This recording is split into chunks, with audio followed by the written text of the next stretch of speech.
Hello students, मैं अंजलि पयाल स्वागत करती हूँ आपका आईसीटी वर्चुअल क्लासरूम देहरादून से। कैसे हैं आप सब लोग? उम्मीद करती हूँ आप सब लोग अच्छे होंगे और अपनी लाइफ में बहुत बेहतर कुछ कर रहे होंगे। आज हम बात कर रहे हैं क्लास 9 के साइंस की, और जैसा कि आप लोग जानते हैं चैप्टर चल रहा है is matter around us pure, यानी कि क्या हमारे आसपास के पदार्थ शुद्ध हैं। तो पदार्थों को बहुत अच्छे से पढ़ने के बाद उनका फिजिकल और केमिकल क्लासिफिकेशन हम लोगों ने यहाँ पर देखा था। देन मिक्सचर्स के बारे में पढ़ा था, टाइप ऑफ मिक्सचर्स यहाँ पर पढ़े थे, और कुछ सेशन से हम लोग सेपरेशन मेथड्स पर बात कर रहे हैं, यानी पृथक्करण की जो विधियां हैं, तो उन्हीं को आज आगे कंटिन्यू करते हैं। डिस्टिलेशन पर हम लोग लास्ट सेशन में बात कर रहे थे कि आसवन आपका क्या होता है। तो आपने बोला मैम कोई दो द्रवों का मिश्रण है, कोई दो पदार्थों का मिश्रण है जिसमें कि उन दोनों के क्वथनांकों में हमें अंतर देखने को मिल रहा है। तो हम क्या करते हैं, उस मिश्रण को गर्म करेंगे। गर्म करने से, क्योंकि क्वथनांकों में अंतर है, देखिए समझिए क्या हो रहा है। सपोज आपका एक मिक्सचर है जिसमें कि ए और बी दो कंपोनेंट है, ठीक है। ए और बी यहाँ पर दो कंपोनेंट्स हैं, और इस यहाँ पर हो क्या रहा है, जो आपका ए कंपोनेंट है उसका सपोज जो बॉइलिंग पॉइंट है वो 80 डिग्री सेल्सियस मान लेते हैं, ठीक है ना, 80 डिग्री सेल्सियस है। जो बी कंपोनेंट है आपका, उसका जो मेल्टिंग जो आपका बॉइलिंग पॉइंट है यानी कि क्वथनांक है, वो सपोज आपका 150 डिग्री सेल्सियस, ठीक है। तो अब क्या हुआ, आपके पास जो मिश्रण था उसमें ए और बी आपके दोनों घटक हैं, ठीक है ना। यहाँ पर क्या है, ए भी है और बी भी है। अभी आप हीट देंगे इसको, धीरे धीरे आपका टेम्परेचर बढ़ेगा। टेम्परेचर बढ़ते बढ़ते जब आपका टेम्परेचर जो है वो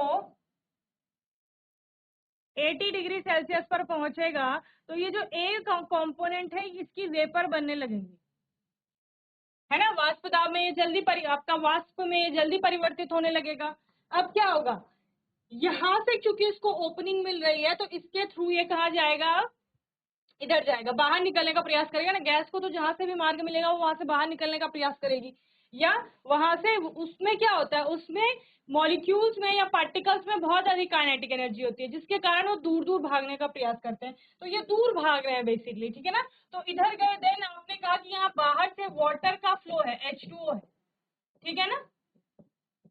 अब ये H2O क्या करेगा, ये जो अंदर आपकी पाइप बोलेंगे इसे, इसमें क्या करेगा, टेम्परेचर को कम करने का प्रयास करेगा, क्योंकि वाष्प का टेम्परेचर बहुत अधिक है, और वाष्प का टेम्परेचर या गैस गैस का टेम्परेचर अगर कम किया जाता है तो वो लिक्विड में कन्वर्ट हो जाता है। तो उससे क्या हुआ, वो फिर यहाँ लिक्विड में कन्वर्ट हो गया, तो फेज चेंज हो रहा है। यहाँ पर क्या हो रहा है, अवस्था परिवर्तित हो रही है।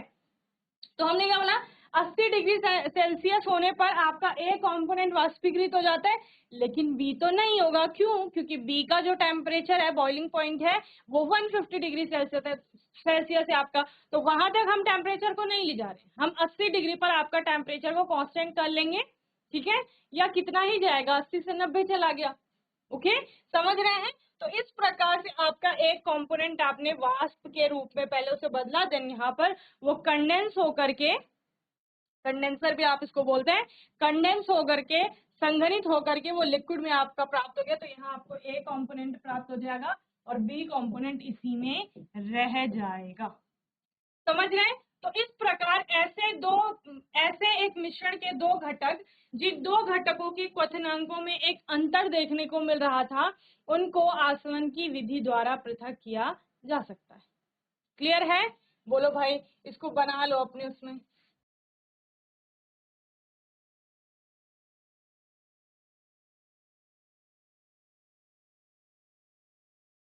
यहाँ पर आपका एक टेम्परेचर थर्मोमीटर भी लगा होता है, ठीक है ना। ओके, ये आपका आरबीएफ हो गई, या कंडेंसेशन में आपका, डिस्टिलेशन में आपका जो फ्लास्क यूज होता है वो भी इसको है, ये डिस्टिलेशन फ्लास्क भी आप इसको कह सकते हो,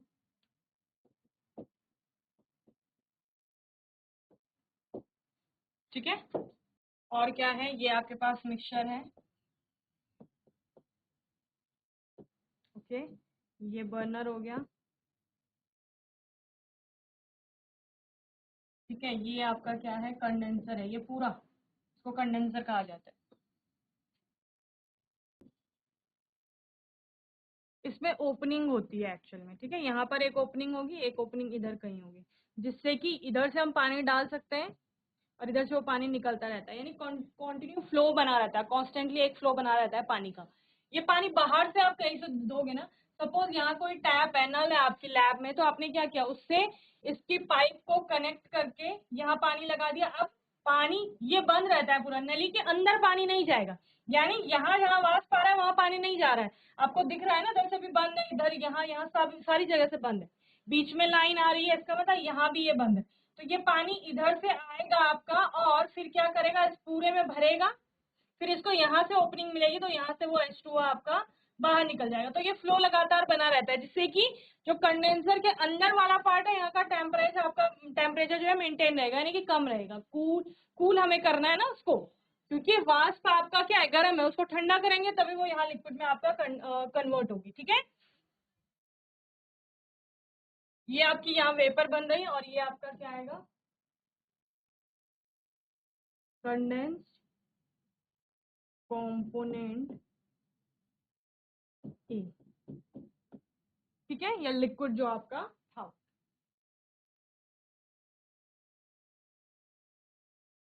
तो ये आपका पूरा डिस्टिलेशन हो गया, ठीक है। अब इसको आप लिखेंगे कैसे, क्या होता है distillation. Distillation is a method for separating the component substances from a liquid mixture by selective evaporation and condensation. जैसे आप सॉल्ट वाटर का यूज कर रहे, सॉल्ट वाटर से आप क्या कर रहे थे, जैसे सी वाटर था आपका, समुद्र का जल था, उससे सॉल्ट और वाटर को सेपरेट कर रहे थे, तो वहां पर भी आप डिस्टिलेशन यूज कर सकते हैं कि कोई सॉल्ट आपका वाटर के साथ अगर मिक्स है तो आप डिस्टिलेशन करेंगे। जैसे आपने इवेपोरेशन बोला ना, तो इवेपोरेशन में क्या होगा, आपका जो पानी है वो पूरा भाप बन करके उड़ जाएगा, तो वो आपको मिलेगा नहीं, है ना। लेकिन अगर आपको वो पानी भी चाहिए, यानी वो लिक्विड कंपोनेंट भी चाहिए, तो उस केस में आप क्या करेंगे, डिस्टिलेशन का यूज करेंगे। क्यों, क्योंकि इवेपोरेशन में आप क्या देख रहे थे बच्चे, इवेपोरेशन में आप देख रहे थे कि आपका जो लिक्विड है, वाटर है सपोज, वो भाप बन के उड़ जा रहा है, तो आपको मिल नहीं रहा है। लेकिन अगर वो आपको चाहिए तो डिस्टिलेशन में आपने क्या कहा, वो भाप बनेगा, लेकिन आप उसको फिर से क्या करेंगे, संघनित करके वापस प्राप्त कर सकते हैं, ठीक है ना। तो इसलिए आपका डिस्टिलेशन भी एक मेथड है जहां पर आप लोग यूज करते हैं इसको। किसके लिए, अगर आपको लिक्विड में कोई इनसॉल्युबल सॉलिड कोई सॉल्युबल सॉलिड सब्सटेंस है वहां पर, तो उसको अलग करने के लिए, ठीक है ना। सो distillation is a method for separating the component substances from a liquid mixture by selective evaporation. selective evaporation का मतलब क्या है, इवेपोरेशन तो यहाँ पर भी हो रहा है, वाष्पीकरण यहाँ पर भी हो रहा है, लेकिन सेलेक्टिव है। सेलेक्टिव क्यों है, क्योंकि आप उसको वापस प्राप्त कर पा रहे हैं। And then condensed it, okay, उसको क्या कर रहे हैं आप, फिर से कंडेंस भी कर रहे हैं, किसको, जो आपका वाष्पीकृत हो रहा है कंपोनेंट, जैसे पानी आपका वाष्पीकृत हुआ, फिर उसको आपने संघनित किया और वापस प्राप्त कर लिया। Use in production of gasoline, distil water, xylene, alcohol, paraffin, kerosene etcetera, ठीक है ना। तो इन सब के प्रोडक्शन में इसका, इस मेथड का यूज किया जाता है। तो क्या कहा जाता है, इसे आसवन विधि कहा जाता है, जिसमें दो संघटकों के बीच, दो जो संघटक हैं जिसको मैं कंपोनेंट्स बोल रही हूँ, उनके बीच क्या होगा, क्वथनांक एक दूसरे से उनका कम होता है। इसका मतलब क्या है, क्वथनांक का अंतर होगा। दो संघटकों के बीच एक का क्वथनांक दूसरे से कम होने का मतलब क्या है, उन दोनों के बीच में क्वथनांक का अंतर था। जैसे मैंने ए और बी कंपोनेंट बोले, ए का 80 डिग्री था और बी का हमने कितना माना था, 150 डिग्री माना था सपोज, ठीक है ना। तो उन दोनों के क्वथनांकों में, यानी बॉइलिंग पॉइंट पे एक डिफरेंस आपको देखने को मिल रहा है। कहीं कहीं पर आप पढ़ते हैं कि मिनिमम 50 डिग्री सेल्सियस का भी डिफरेंस आपको देखने को मिलता है, यानी कम से कम 50 डिग्री सेल्सियस का दोनों के बीच में डिफरेंस होना चाहिए। यह विधि दो या दो से अधिक घुलनशील द्रवों को अलग करने के लिए भी इसका प्रयोग किया जाता है, ठीक है ना। यानी कि दो द्रव आपस में मिश्रित हैं और दोनों के क्वथनांकों का अंतर आपको देखने को मिल रहा है। अगर उन दोनों के क्वथनांकों में एक अंतर है तो आप उन दोनों के मिश्रण को से आप दोनों घटकों को अलग अलग प्राप्त कर सकते हैं। समझ रहे हो ना, दो लिक्विड आपस में मिल गए, मिक्सचर बन गया है, और आप कह रहे हो कि हमने दोनों लिक्विड को अलग करना है और हमें पता है कि दोनों के क्वथनांकों में एक अंतर देखने को मिल रहा है, तो फिर हम क्या करेंगे, हम आसवन विधि का प्रयोग करेंगे। ठीक है ना। उदाहरण, जब पानी और एसीटोन के मिश्रण को गर्म किया जाता है, सपोज पानी में एसीटोन घुल गई है आपकी, मिल गई है, तो आप कैसे अलग करेंगे, तो आसवन से अलग करेंगे। इनको गर्म किया जाएगा क्योंकि एसीटोन का क्वथनांक कम होता है। यह गर्म होकर वाष्पित होकर क्या हो जाएगी, ट्यूब में चला जाएगा। कौन सी ट्यूब, जो आप कंडेंसर था ना उसमें आपका कौन आ जाएगा, एसीटोन आ जाएगा, जहां यह फिर द्रव बन जाता है। इस प्रकार एसीटोन बीकर में आप एकत्र कर लेंगे, जबकि पानी जो है आपका वो फ्लास्क में ही रह जाता है। क्या बोला गया है देखो, समझिए। यहाँ पर उन्होंने बोला कि जो ये फ्लास्क है इसमें आपने क्या ले लिया, एसीटोन प्लस वाटर ले लिया। दोनों ही क्या है, लिक्विड है, ठीक है ना। एसीटोन आपका एक कीटोन होता है, लिक्विड है आपका। अब क्या करेंगे, इसको गर्म करेंगे, इस मिक्सचर को गर्म करने पर होगा क्या, एसीटोन का क्वथनांक कम है तो वो वाष्पीकृत हो जाएगा। क्या है ये एसीटोन है, ये यहाँ आपका क्या आ गया है, एसीटोन आ गया है, वेपर में कन्वर्ट हो जाएगा। यहाँ थर्मोमीटर से टेम्परेचर आपका नोट करते रहेंगे, बता दिया था मैंने पहले, ठीक है ना। तो ये एसीटोन आपका अब यहाँ प्राप्त हो जाएगा। पहले ये वाष्पीकृत हुआ और देन ये क्या हुआ, कंडेंस हुआ, यहाँ संघनित हुआ, तो एसीटोन आपको प्राप्त हो गया। लेकिन वाटर का क्या हुआ, वाटर आपका यही रहेगा। क्यों, क्योंकि उसका जो बॉइलिंग पॉइंट है वो अधिक है, तो उतना टेम्परेचर हम देंगे नहीं कि वो भी वाष्पीकृत हो जाए। अगर सपोज वाटर का आपका 100 डिग्री सेल्सियस होता है और आपने 100 डिग्री सेल्सियस टेम्परेचर दे दिया, फिर क्या होगा, एसीटोन तो वाष्पीकृत हो ही रहा था और फिर कंडेंस हो रहा था। उसके साथ साथ आपका जो वाटर है ये भी संघनित होकर, ये भी आपका वाष्पीकृत होकर फिर संघनित होकर वहां प्राप्त हो जाएगा। तो क्या फायदा हुआ, हमें कोई फायदा नहीं हुआ। तो इसलिए थर्मामीटर लगाया गया है कि हम वो टेम्परेचर को मेंटेन रखें जिससे सिर्फ एक ही कंपोनेंट आपका वाष्पीकृत हो और उसको हम फिर संघनित करके अलग प्राप्त कर लें, ठीक है ना। चलिए इसको नोट करेंगे, फिर हम लोग आगे बढ़ें। नेक्स्ट है डिस्टिलेशन से ही आपका एक और आता है फ्रैक्शनल डिस्टिलेशन, जिसको प्रभाजी आसवन कहा जाता है, ठीक है ना। अभी बोलेंगे मैम आसवन तो पढ़ा था, प्रभाजी आसवन को क्यों पढ़ रहे हैं, सेम वही विधि होती है, इसमें भी गर्म किया जाएगा और गर्म करने के बाद आपके कंपोनेंट वाष्पीकृत होना शुरू करेंगे, समझ रहे हैं। लेकिन डिस्टिलेशन जब था तो फ्रैक्शनल डिस्टिलेशन की क्या आवश्यकता हुई, डिस्टिलेशन में आपने किन्हीं दो लिक्विड्स की बात की थी, ठीक है ना। डिस्टिलेशन आपका कुछ इस प्रकार था जहां पर आपने दो मिश्रण के दो घटकों की बात की थी, जिनमें कि आपका क्या हो रहा था, लगभग आपने बोला कम से कम 50 डिग्री सेल्सियस का आपका जो बॉइलिंग पॉइंट का डिफरेंस होना चाहिए, तो ये डिस्टिलेशन था। फ्रैक्शनल डिस्टिलेशन में क्या होता है, फ्रैक्शनल डिस्टिलेशन में एक्चुअल में आपका अलग अलग फ्रैक्शंस बने होते हैं, फ्रैक्शनल कॉलम बने होते हैं, ठीक है ना।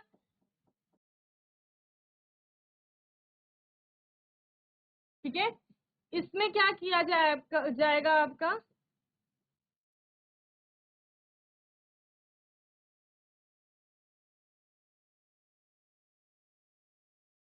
कुछ इस प्रकार से आपका फ्रैक्शनल डिस्टिलेशन का एक कॉलम होता है, ठीक है ना।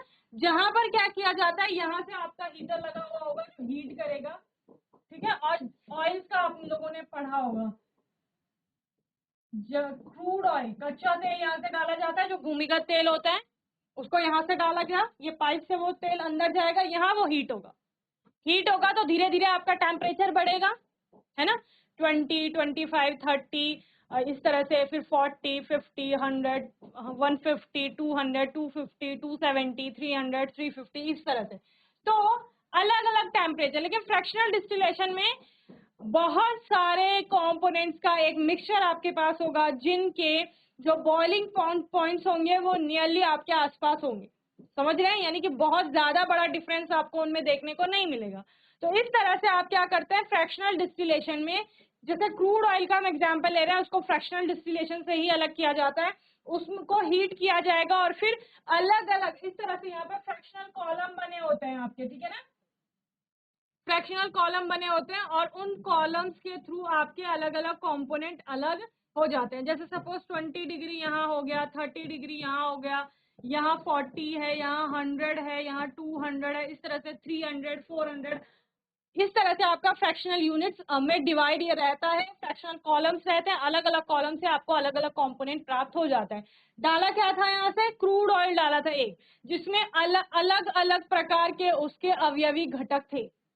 पेट्रोलियम की बात करते हो ना, पेट्रोलियम में पैराफिन वैक्स भी है, केरोसिन भी है, पेट्रोल भी है, डीजल भी है, इसके अलावा और भी उसके गैसोलीन वगैरह सारे लुब्रिकेटिंग ऑयल्स हैं, सारे उसके अलग अलग कंपोनेंट्स हैं। तो उनमें कैसे पृथक करते हैं, तो इसी फ्रैक्शनल डिस्टिलेशन का यूज करके उनको पृथक किया जाता है, जहां पर कुछ नहीं करेंगे, उस ऑयल को, जो पेट्रोलियम है या क्रूड ऑयल जिसे आप कहते हैं, कच्चा तेल जिसको अभी निकाला गया है, भूमिगत तेल भी जिसे बोल रहे हैं, और उसको क्या किया जाएगा, गर्म किया जाएगा, और गर्म करने से क्या करेंगे, उसे अलग अलग स्थान पर अलग अलग टेम्परेचर पर आपका प्राप्त किया जाएगा। ठीक है ना। तो फ्रैक्शनल कॉलम्स होते हैं अलग अलग इस तरह से। तो इस तरह से ये वाला आपका कुछ फ्रैक्शनल डिस्टिलेशन जैसा आपको क्लियर समझ में आ जाएगा इससे। ठीक है ना। So fractional distillation is the separation of a mixture into its component part और fractions by their melting point और बॉइलिंग पॉइंट। ठीक है ना।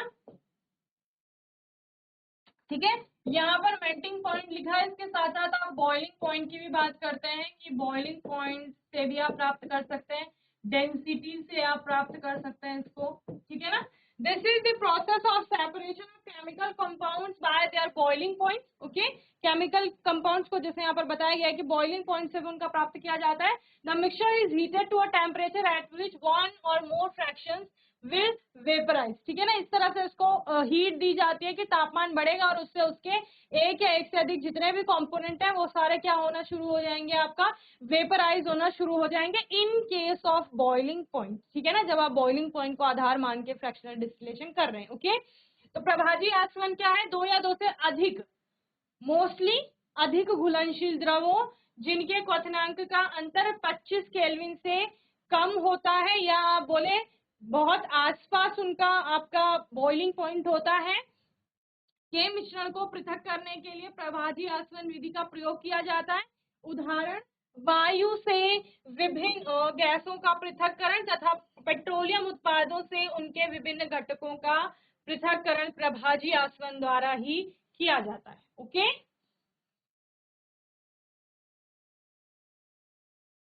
चलिए, तो आज के सेशन में हमने क्या क्या पढ़ा, एक तो डिस्टिलेशन पढ़ा, दूसरा फ्रैक्शनल डिस्टिलेशन पढ़ा। आपको पता होना चाहिए कौन सी विधि का प्रयोग कहाँ किया जा रहा है। जैसे क्वेश्चन आएगा सपोज कि पेट्रोलियम प्रोडक्ट जो है उनको सेपरेट करने के लिए कौन से मेथड का यूज करते हैं, तो आप बताएंगे फ्रैक्शनल डिस्टिलेशन का यूज हम लोग करते हैं। ठीक है ना। चलिए, तो मैं उम्मीद करती हूँ आज का सेशन सभी को समझ में आया होगा। आज के सेशन में कुछ और सेपरेशन मेथड्स पर हम लोगों ने बात की, आने वाले सेशन में कुछ और नए टॉपिक्स पर बात करेंगे। बाकी आपका कोई भी डाउट होगा, क्वेश्चन होगा, तो आने वाले सेशन में आप लोग पूछ लेंगे। और तब तक के लिए आईसीटी वर्चुअल क्लासरूम से जुड़ने के लिए धन्यवाद।